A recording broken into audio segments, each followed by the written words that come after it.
கிழமை இந்த காலை வேளையிலும் யெகோவா பேங்கிங் லோன்ஸ் மற்றும் ஜே ஸ்கொயர் அன்னை அவென்யூ ரியல் எஸ்டேட் வழங்கும் ஆண்டவராகிய இயேசு கிறிஸ்துவனுடைய 752வது தேவ செய்திகளை பார்க்க போகிறோம். இயேசு கிறிஸ்துவின் நாமத்தினாலே பேசுகிறேன். வெளிப்படுத்தின விசேஷம் 2வது அதிகாரம் 13வது வசனத்தில் நம்முடைய கிரியைகள், நம்முடைய செயல்களை கர்த்தர் அறிந்திருக்கிறார் என்றும், சாத்தானுடைய சிங்காசனம் இருக்கக்கூடிய இந்த பூமியிலே நாம குடியிருக்கும் பொழுது கர்த்தரை எவ்வளவு விசுவாசத்தோடு தேடுகிறோம், அவர் எவ்வளவு உறுதியாய் பற்றி கொண்டிருக்கிறோம் என்பதையும் கர்த்தர் பார்த்து கொண்டிருக்கிறாராம். இதுதான் இந்த வசனம் சொல்லுகிற கருத்து. ஆகவே இந்த பூமியில ஒவ்வொரு மனிதனும் கர்த்தராகிய தேவனை தேட வேண்டும், உறுதியாய் அவரை பற்றி கொள்ள வேண்டும். முதல்ல தேடணும். தேடின பிறகுதான் அவர் உறுதியாய் பற்றி கொள்ள முடியும். சிலர் நல்ல ஆண்டவரை தெரிந்து கொண்டும் அவரை உறுதியாய் பற்றி கொள்ளாமல் வீணாய் போனார்கள். அதை விடுங்க, முதல்ல தேடுகிற உணர்வு நமக்கு வர வேண்டும். இங்கே ஒரு 4 வகையான மனிதர்களை பார்க்க போகிறோம். 4 வகையான மனிதர்களும் வாழ்க்கையிலே மிகவும் ஒரு தேர்ந்தவர்கள் அல்ல, ஆசீர்வதிக்கப்பட்டவர்கள் அல்ல. அவர்கள் எல்லாம் இந்த பூமியில ரொம்ப உபத்திரவமும் வேதனையும் ஒரு கடும் சொற்களையும் வாங்கி கொண்டிருந்த மனிதர்கள். முதல் மனிதன் ஆபிரகாம். இவருக்கு குழந்தை பாக்கியம் இல்லை. ஒரு சிலை செய்கிற ஒரு குடும்பத்தில் வாழ்ந்து வராரு.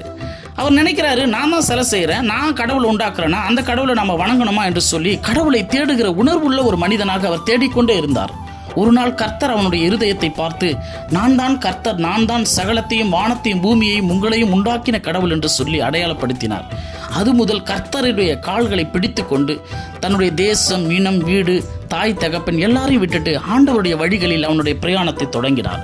அந்த மலடியாக இருந்த அந்த ஆபிரகாமினுடைய சந்ததி கர்த்தர் சொல்றாரு, வானத்து நட்சத்திரத்தை உன்னால் எண்ண முடியுமா, பூமியில் உள்ள கடற்கரை மணலை எண்ண முடியுமா, அது போல உன்னுடைய சந்ததி இருக்கும் என்று சொல்லி அழைத்து இன்றைக்கும் ஆபிரகாமின் சந்ததியாக இந்த உலகம் வாழ்ந்து கொண்டிருக்கிறது. பாருங்க, அவர் எப்படி தேவனாகிய கர்த்தரை தேடினாரோ, உறுதியாய் பற்றி கொண்டாரோ, அதே போல அவருடைய சந்ததி ஆசீர்வதிக்கப்பட்டது. 2வது, பரதேசியா இந்த பூமியில ஒன்றுக்கும் பிரயோஜனம் இல்லாத வெறும் கோலும் கையுமாக வீட்டை விட்டு ஓடிய யாக்கோபு. அவன் தன்னுடைய மாமானால் ஆடுகளை மேய்த்து கொண்டு ஏமாற்றவும் பட்டான் போன இடத்துல. ஆனாலும் கர்த்தர் ஒரு நாள் அவன் தேவனை தேடுகிற உணர்வினால் ஒரு நாள் தரிசனமானார். கர்த்தருடைய கால்களை பிடித்து கொண்டு இரவு முழுவதும் போராடுகிறான். நான் வாழ்க்கையில் ஆசீர்வதிக்கப்பட வேண்டும், நீ என்னை ஆசீர்வதித்தாலுடைய உம்மை விடமாட்டேன் என்று சொல்லி கர்த்தரும் எவ்வளவும் போராடினார். ஆனால் தேவனாகிய கர்த்தரிடத்தில் அவன் போராடி ஆசீர்வாதத்தை பெற்றுக்கொண்டு இஸ்ரவேல் என்ற ஒரு பேரையும் விசேஷமாக பெற்றுக்கொண்டான். இன்றைக்கும் இஸ்ரவேல் தேசம் இருக்கிறது. அதனால தான் அந்த பேர் உருவாச்சு. எவ்வளவு ஒரு உண்மையான ஒரு ஆசீர்வாதம் பாருங்க.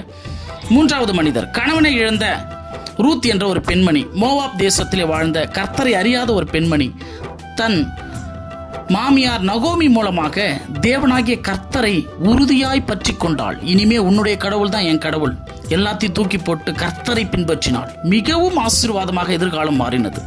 4வது மனிதர், வட்டிக்கு விட்ட சகேவு.